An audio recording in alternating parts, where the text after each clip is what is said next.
Yo, what's up kakamay? Labas tayo. Gabit natin si Cozy Mike. Pupunta ako ngayon sa sa palengke. Bibili ako ng bigas ba. So naubusan kami. Palabas tayo dito sa subdivision.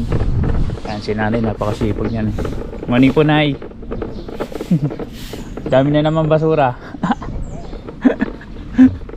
Lagi yan mga kamay, araw-araw nag-ano siya, nag-walis ng laging may laglag na bunga tapos dahon. Dahan lang tayo mga kamay. Hindi ko may kabit mga kamay dito sa yung siraan natatagtag yan. Sinakuli ang mga tropa viewers natin, mga tricycle driver dyan. Yung pupuntahan nga pala natin mga kamay na palengke, yun yung nasunog. Titingnan natin ang sitwasyon. Gawa nang hindi pa ako nakakabalik dun after nung nasunog hindi ko pa na videoan para i-update. Kaya eto talaga timing kasi pupunta talaga tayo. Gawa nang bibili tayo ng bigas.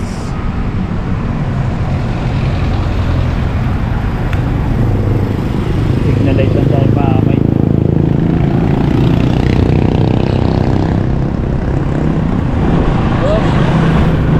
SG, bibili din ako ng ng halter dito sa sa e-bike natin para at least mapalitan na to.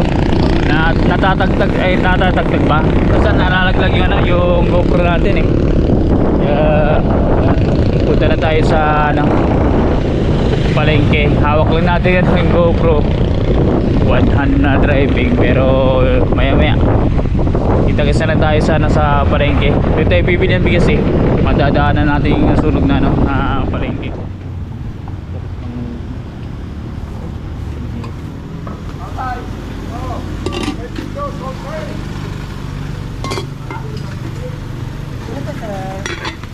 Ano ba po? Yung menudo ba?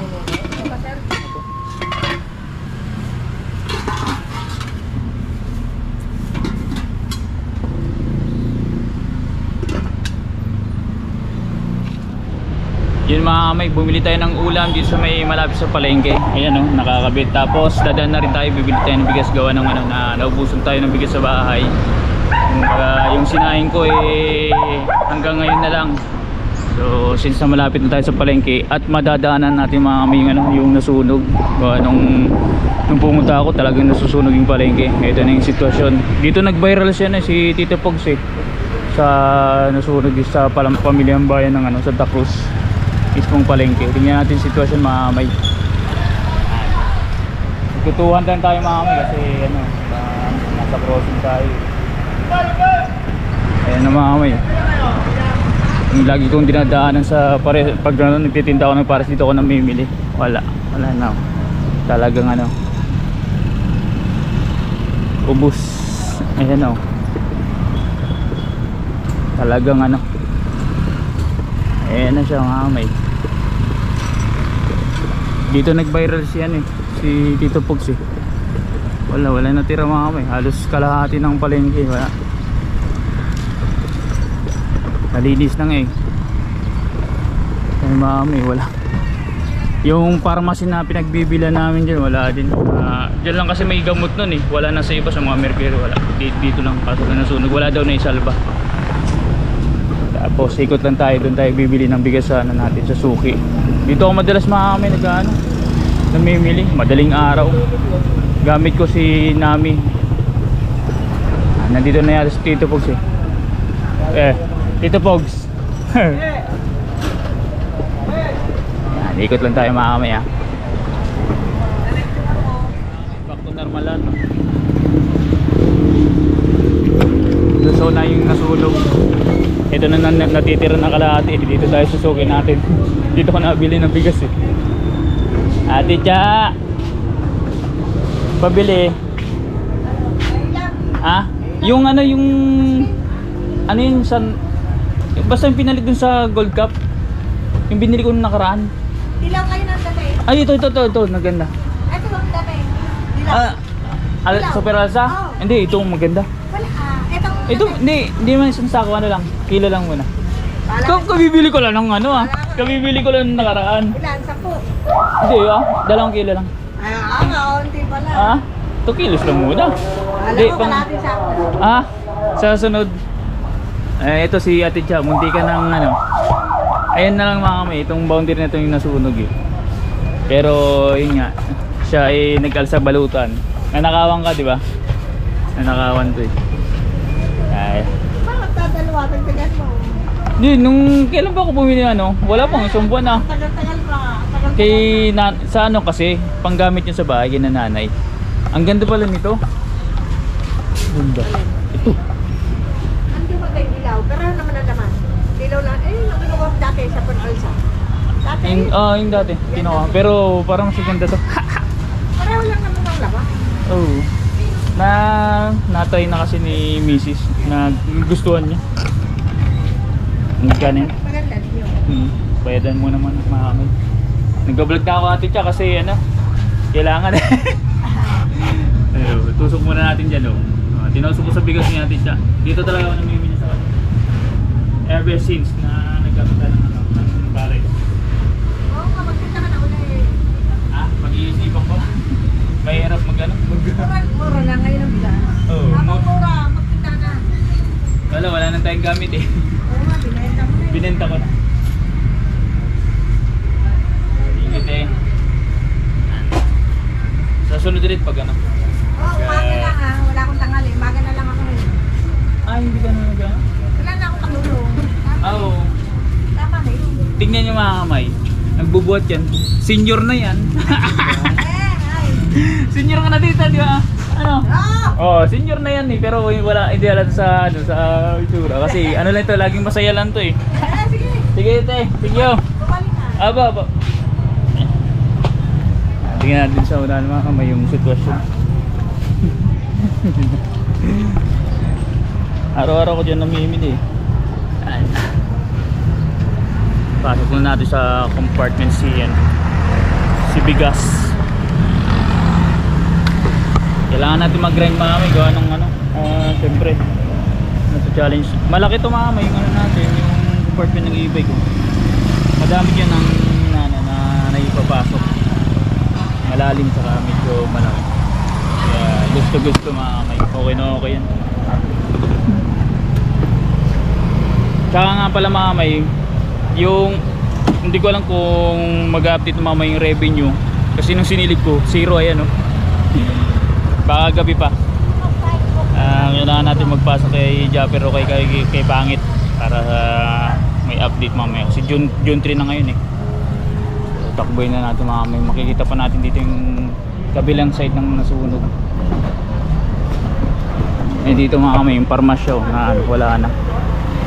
Pero back to normal mga kamay dati. May 23 naganap yung sunog, ngayon June 3. Halos ano na, pa 2 weeks na mga kamay. May mga tolda na lang pero sa likod mga kamay wala na. Tupok. Dito ako dumaan nun mga kamay, pabili sana ako ng ano ng bigas. Dito na sunog, ang laki ng sunog dito. Sabi, dadalan tayo. Ay mga kamay, may natira-tira pa naman na iba pero wala na. May project pa naman dyan yung bagong mayor si ano, Mayor Benjo na yung ayusin ng ano, yung palengke. Nagkataon mga may nasunog naman. May nakita nga ako CCTV na ano, footage na yung kung paano nag-umpisa yung ano, yung sunog. Kasi mga kamay, sa totoo lang, pag hindi ka biyasa sa sunog mga kamay, syempre una, hindi mo alam ang gagawin mo. Tsaka hindi porket may sunog mga kamay, tubig ang katapat. So hindi po yun mga kamay. Hindi lahat ng sunog naapulan ng tubig.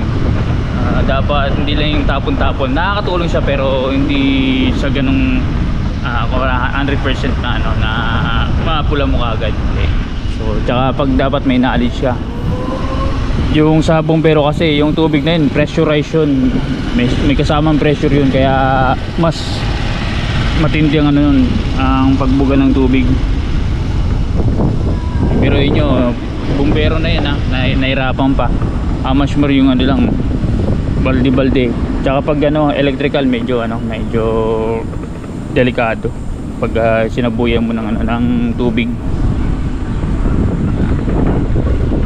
Ito na yung ano, yung munisipyo ng ano, Santa Cruz. Bago nang ano diyan. Uupo. Sa ano pa sa July 1 yata. Pabalik na tayo ng bahay mamay, tapos mag-aasikaso na tayo kung anong papasok tayo sa trabaho. Nasa na pa lang 6:50. So meron pa akong ano, kulang-kulang isang oras para mag-prepare tapos magbiyahe na. Kung anong medyo malayo pa tayo. Crossing ulit. Hawak tayo, magtuhan tayo mamay kasi nahirap na. Home base na tayo. Dito na tayo sa bahay. At kailangan natin mag-asikaso. Gawa nung 7 o'clock na yata. Uy, 7:16 na. Kailangan paspasan mga kamay, kakain, maliligo, tapos CCR, tapos larga na. Ay, bilis ng oras mga kamay. Yun mga kamay, asikaso muna tayo at kailangan natin kumain ng almusal. Ano dapat full meal kasi magtatrabaho tayo. Tapos ito, ligo, yun nga, iskerda na. Ano na ako nang sinain. Tingnan natin ang na. Yan. Medyo ano dito, makalat mami, tsaka malit lang kasi itong place. Alam ng ano, sino ba nakapunta dito? Si Kuya Eric nakapunta na dito. So, tapos si Chong Jebot, nakarating na dito. Kita nila na parang yung sa race to sa live stream, medyo kalaki yan, pero sa actual, malit lang talaga. Parang ano lang to, bachelor's pad na bahay. So, yun mga may. Ito yung sinayang natin eh. Maganda yung ano nito, yung bigas. Yung binibili ko dun sa palengke kay Ate Cha. Ano siya, boghag.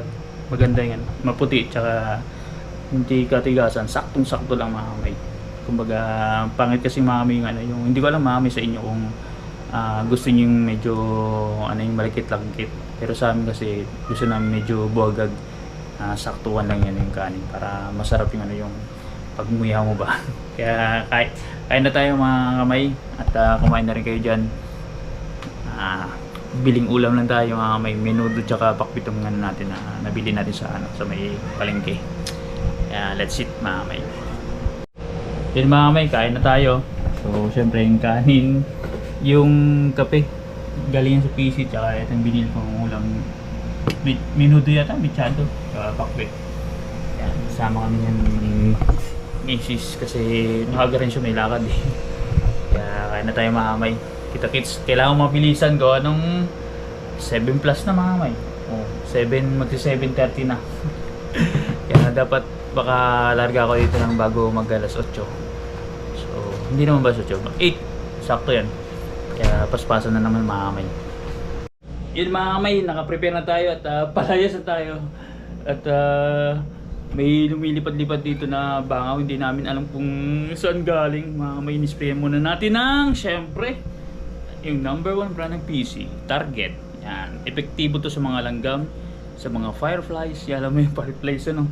So yun ang ano natin, pinang-spray natin dito. At yun nga, mag-helmet na tayo mga kamay. And kita-kits sa daan. At let's go mga kamay. Si Mrs. nagpiprepare na rin, gawa ng may lakad din siya. At ako, alis na mga kamay. Alas 8 na. Kailangan natin tumipa na maganda-ganda. Yan mga kamay, paalis tayo. Usay na tayo sa ating e-bike. Ay, kalimutan. Ang dami palang lango dito sa labas. Yan natin sa compartment. Tingnan nyo mga kamay. Meron akong dalang bag, diba? Yan, kasyang-kasyo. May charger yan. Ayan ang bago. Luwag pa yan. Diba? Op. Sumala. Tapos itatry ko nga pala. Ang nagiging problema pala nito mga kamay, natatanggal to. Kaso naglulus kasi dito mga, pag once na i-scroll ko yung GoPro, lumulundo siya. Tatry ko mga kamay, gawa nung bago kasi ano nito, yung parang yung nuts. So ikakabit natin yung GoPro. Tingnan natin mga kamay kung hindi na siya maglulus habang nasa biyahe tayo. Kasi sayang mga kamay ng ano eh, ng habang nagtitravel, pwede tayo mag-vlog eh. So yun, Yun muna maano natin, magagawa natin sa ngayon habang nasa ano pa tayo, nasa trabaho. So malapit-lapit na rin tayo mag-exit, diba? At yan, tracing sa likod, kasyang i-bike mga kaway. Ito pinang-pina yan pag once na nalabas ako dyan. Yan, late yan. Pag ginagamit ko yan pabayan kasama si Mrs. Yan, si Nami ang gamit natin. Ito naman si Rosie. Yan, let's go na mga may, biyahe na tayo. Yun mga may, mukhang pwede yung yung GoPro mga may, ginabit ko na hindi na siya lumulundo, hindi na siya loose. Yan, yung nuts lang palang may problema. Yan, sakto, makakapag-vlog tayo. Yahoo! Yan, helmet na tayo mga may. O diba? Kahit e-bike lang to, kailangan natin ng helmet. Gawa ng malakas din kasi nito ang hatak ng e-bike. Din mabilis pag once na ito-travel. Tara, let's mga may, biyahe na tayo.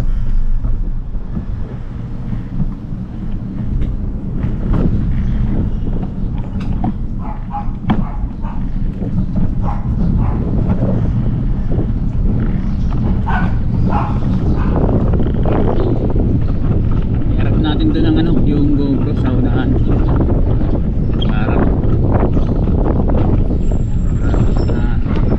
Nakikita nyo yung dinadaanan natin sa likod natin.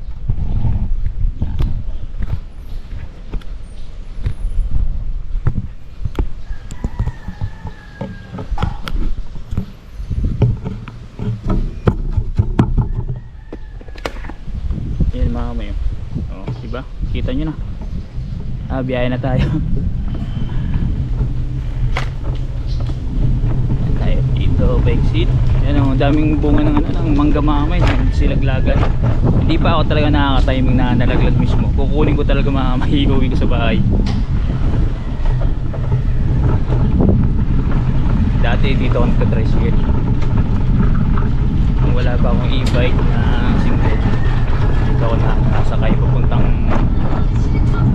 sakay ng jeep papunta sa trabaho. Araw-araw yun mamay. Ngayon syempre pag once na compute ka ng costing mo, ng expenses, halos kinain na ng pamasahe mo yung yung kinita mo. Tapos kakain ka pa, halos survival lang talaga. Converting tayo mga ang ginagawa mga may, imbis na dito ako sa loob pumasok sa may bayan dyan, nalabas na ako sa National Highway na ako gawa ng para tuloy-tuloy yung biyahe natin gawa ng medyo alanganin ako sa oras. Dito ako nadaan mga may papuntang Siniluan, pero National Highway tayo dadaan yan. Yung parisan dyan ni Joy, talagang boom na boom. Huwag na tayo mga may ng medyo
dito mga sa crossing ito, napaka-traffic dito.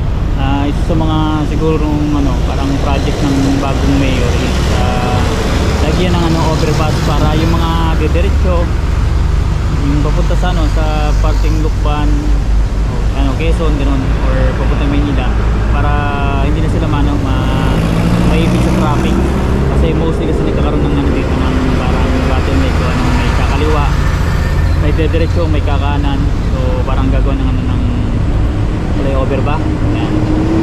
Hopefully magawa kasi maluwan yun sa mga ano, sa mga motorista. Gawa ng ano, siyempre ano din, save ng time. Gawa ng ano, siyempre malagay sa atin yung oras kada minuto, kada segundo, diba? 1 minute pa yung traffic light. Malili tayo nito. Turbulent. Mga late siguro tayo ng ano, ng siguro approximately mga 10 minutes.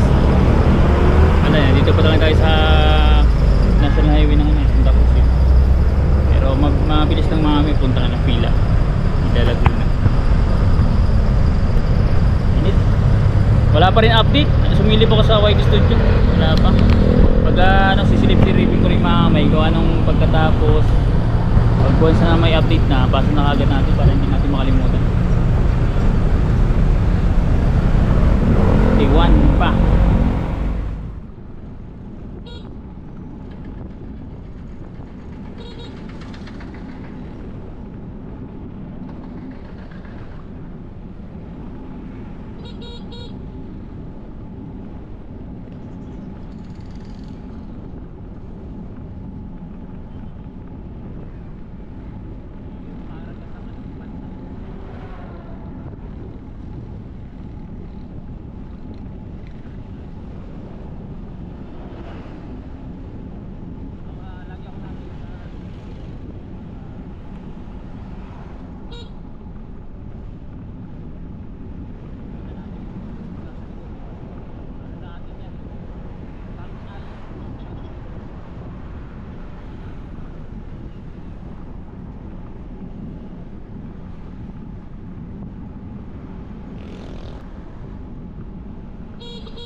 Alam nyo mga may kagandaan dito sa pila, madaming puno, pwede kang tumambay.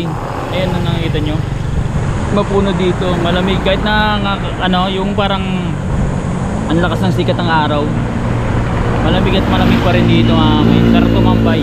Nandito sa may una ng konti, ano, ito dito malaking puno, tambay ka lang dyan kahit nakainitan, malamig pa rin.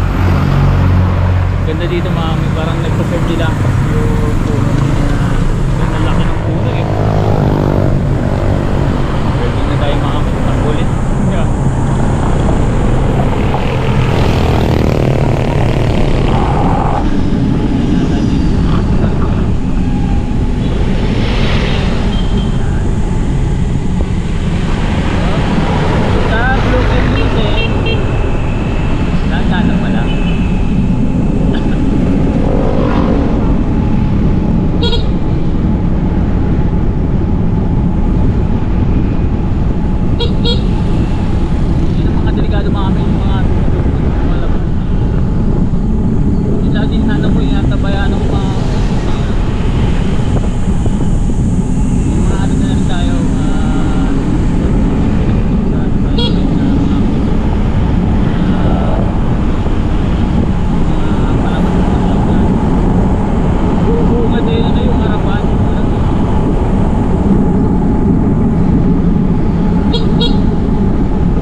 dadaanan yung ano, yung paresan ni Rosmar. Titigilan ko lang ang bahagya. Total, ano naman eh. Late na tayo ng bahagya eh. Ilulubusin ko na. Mamaya. Andito na yan, malapit eh.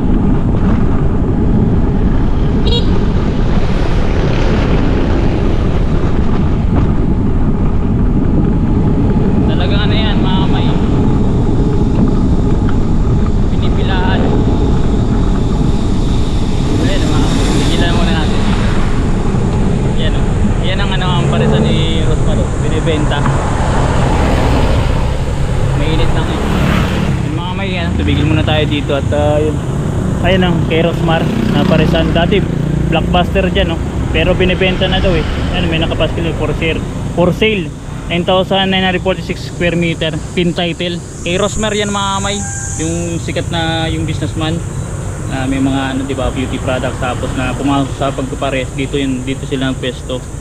At yun nga, biglang nag-boom yung pares, biglang yun nga, nag-shutdown, tapos binibenta na yung property. Hindi ko alam kung nasa Tagaytay lang ano nila, yung paresan, yung Armansion sa Maynila. So yun, araw-araw yung dinadaanan mga kamay. Kaya at least alam nyo na.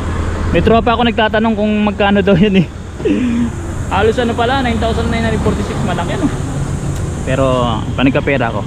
Ganda mga kamay ng ano nila, ng place, kasi sa likod bundok ko. Malaki yun mga kamay, padulo. Let's go na mga kamay.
Tayo, buksan muna natin ang ating tindahan. Ayan, sarado pa. Ang tigas nito mami, yung roll up. I-report ko na yan eh, para magawa ng paraan. Mahirap na mami. Prone sa ano ba, sa injury. Ano siya, baka makano eh, magkaroon tayo ng dislocation. Dislocate ang ano natin. Tigas, sobrang tigas. Kailangan na i-maintenance ba? May time na mamatigas, may time na alam ko. Pero matigas na talaga. Hindi lang naman ako nag-complain, pati kasama ko na dati nagbubukas ito.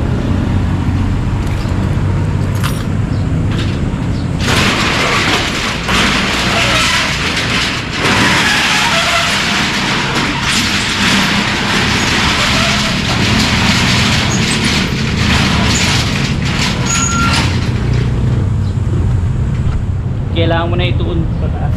Kasi di ba pag roll up, pag tinoon mong bagya, ang smooth na. Ito hindi. Grabe. Ano na dyan? Medyo siguro ko ano, kinakalawang na. Kailangang ayusin or sobrang may dent na siguro, may bump. Kasi ganun yung nasa Saudi Arabia kami. Yung roll up namin doon, ni-sprayan ko ng WD-40. Yun nga, tinataas baba namin para ma-maintain ba. So yun, yun muna tayo. Pagod ako dun ah. Saktong sakto tong ano, yung isang battery ng ano natin GoPro, talagang ano, pang one vlog talaga na pang mahabaan, road trip, tsaka puro ano yata road trip to. Yung nasa vlog natin ah. Yan, sigasok muna ako mamay kasi kailangan natin gumawa ng report, may susubmit pa tayo eh. Thank you sa mga pala dito at mga sumusuporta sa atin.